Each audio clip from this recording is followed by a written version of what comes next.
काही झाड पडलं बा आणि मग डायरेक्ट मुलं बघा.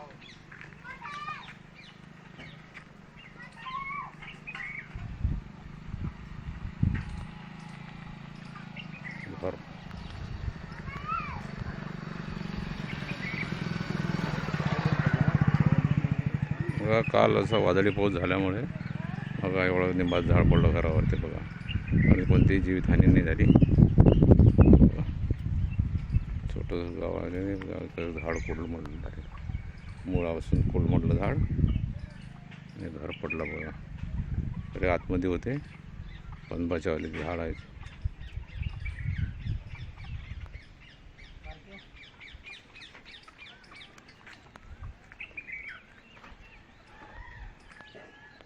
खूप पाऊस पडला, 2-4 वादळी पाऊस, वारा.